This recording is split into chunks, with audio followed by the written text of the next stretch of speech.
Just a few years back, Lentor was mainly made out of private landed housing, a neighbourhood nestled in a tranquil corner of Ang Mo Kio. With the lack of lifestyle malls and accessibility, this area was not known to many.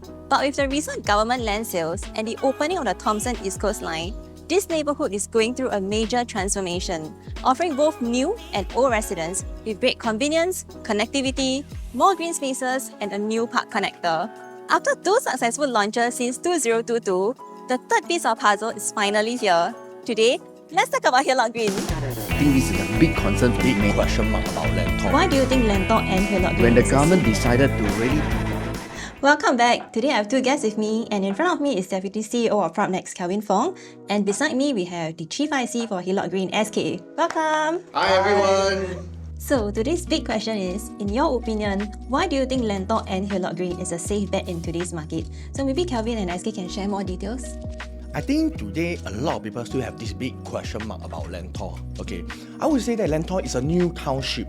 Okay, and whether is it a safe bet? There are total 12 plots of land in Lentor, and Hillock Green is a third plot of land, meaning to say we are still on an early stage, a first mover advantage. Kelvin, what do you think? I think this is a big concern for many people. People always think, wow, there's so many plots of land, and first and foremost, it's so new a township, right? In the future, will there be a strong demand out there? I can only say one thing, SK. Myself, we all have seen the real estate for so many years. We talk about Punggol Sengkang, we talk about Tampines, we talk about Sembawang area, but does it mean that today the property never appreciate?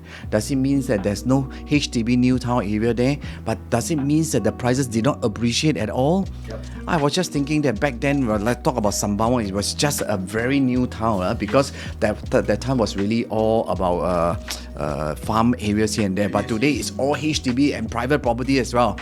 Just for your information, right? I think just for simple, even a HDB was 5 room like 300,000-400,000. Today HDB in Sembawang is 700,000 for a 5-room flat. So can you imagine or not? Does it mean that township will not? But do you realize one thing? Those people who choose to be the first mover who bought the HDB flat when Sembawang is nothing, it's just land and farms. But today they are actually double up their profit. Why? Because being the first mover, of course, everybody is the same thing. Do I want to step into something that is so raw?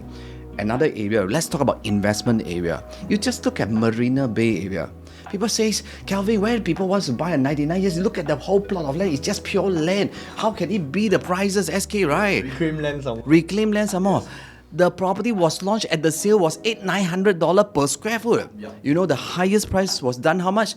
$3,500, $3,600. Highest can even do more than $4,000. Yeah. Why? If you know, then you have brought earlier law. But unfortunately, people likes to wait for things to be ready and pay a premium. Correct. And that is normal. So to me, it's very simple. You're looking not just to buy for investment, you're looking for own stay and looking for something that's long term. I believe when the government decided to really develop the Lentor area, I'm quite sure at the back of their mind, they definitely have something in place.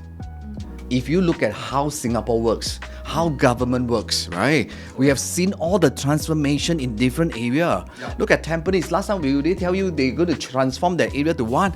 Like for example, the Singapore Expo area. Yes. You know, will they talk about that or not? Even no, international school also exactly, they started there. Yeah. So why? Because they already planned ahead. Yes. It's who dare to be the first mover. Yeah, I agree. Especially like just now what you have mentioned. I think Sengkang Punggol, the first group of residents that take the leap of faith into Sengkang Punggol, where last time we always think that Sengkang Punggol very ulu. And look at today, HDB, their private condo, EC, everything appreciate there. So it made perfect sense for them to actually come to another new township to continue to be the first mover. Yes, first correct. mover, right? I agree. I think that is the main key thing that people wants to be there as well. Yeah. So this is something that I think that truly believe that this development is something that is very exciting if people really wants to look at a plot size that is good enough size. We are not talking about extra big size development. This is, I think, is a very reasonable size, right? Yes, very How reasonable. How many units? 474 units. Whoa, actually it's a very decent so-called size for a condominium. At least not so clustered in that sense. Yeah, correct. I agree. So now that we learned so much about Lentor and Hillock Green, maybe we can get SK to do a brief summary of our entire conversation. Sure. So let me sum up. Why Hillock Green is a safe bet, okay, safe investment for first-timer buyers, okay, or even upgraders, okay. So 3 points, okay, near MRT, first mover advantage, and the new township. So for more details of Hillock Green, do contact any of our Propnex salesperson out there. We'll see you at the show flat. See you.